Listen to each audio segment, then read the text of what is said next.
Now, here's the deal. If you don't deal with lust, it will deal with you, and it will, the Bible says, it will eventually kill you. Now, I'm not just talking about lust in the area of sex. If you don't deal with lust, period, lust in the area of sex, lust in the area of money, where greed and stuff is concerned, lust in the area of other things, lust that causes you to make bad decisions, lust that even move you to anger and murder, and all these things can take place that can ruin your life. If you don't deal with lust that's born out of selfishness, if your whole life is about you, you are of men most pitiful.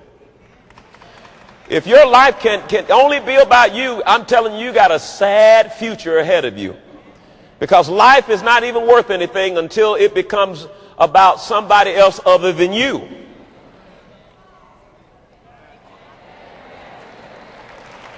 Yep. Because as you get older, you will discover that life is a sum total of the people you get to spend it with. And you can have a bigger house, but ain't nobody coming to visit you. You can drive in a fancy car, but don't nobody want to ride with you. You got a $5,000 suit on and ain't nobody there to tell you you sharp. Isn't that sad?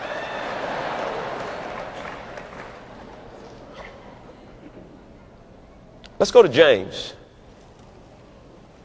chapter 1.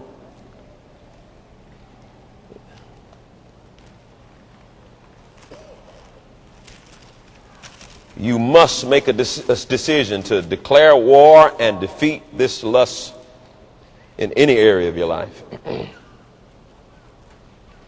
James chapter 1, let's begin at verse 13. James 1:13 says, "Let no man say when he is tempted, I am tempted of God. For God cannot be tempted with evil, neither tempted he any man. But every man is tempted when he is drawn away of his own lust and enticed. Then when lust hath conceived, it bringeth forth sin, and sin, when it is finished, bringeth forth death." Now the Amplified says this, "Let no one say when he is tempted, tested, or tried, I am tempted from God, for God is incapable of being tempted by what is evil, and he himself tempts no one with evil." Don't even say that. Don't even dare say that God was the one that tempted me to do this thing. Don't dare say God is the one that tempted me with this woman to get involved with this. God cannot tempt you with evil. He cannot be tempted with evil, neither does he tempt, test, or try anybody with evil. Why would the Almighty God find it necessary to use the tools of darkness in order to try to train you? Huh? Notice what he says in verse 14, "But every person is tempted." When is he tempted? Now, what is temptation?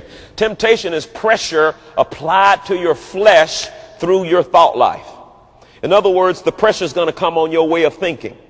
It's temptation on your thinking, ultimately tempting your flesh. Pressure applied to the flesh, trying to get you to yield to the seduction that has been put out in front of you. Pressure applied to your flesh to try to get you to yield to the seduction that has been put out in front of you. So notice how it happens here.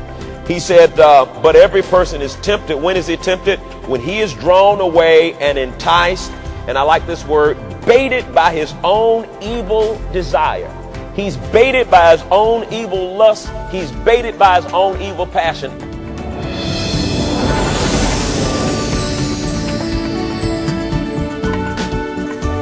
You can count on God's power to help you abstain from fornication and maintain sexual purity. You know, God didn't create our bodies to be used outside the context of marriage.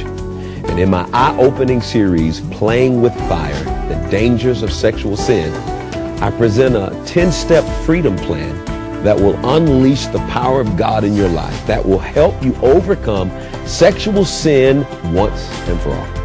Now, you can hear today's message in its entirety by calling the number on your screen or logging on to our website and placing your order today. You know, the root to every negative emotion is a sense of powerlessness. You have the God-given authority to change your circumstances, personality, and weaknesses. Now, in the Emotional Wholeness Collection series, I outline the various ways the enemy will test you to see if you know not only who you are, but whose you are. Now, This 2-volume series can be yours for a love gift of $30 US or more. So call us right now and order this mind-altering series today. Offer available while supplies last.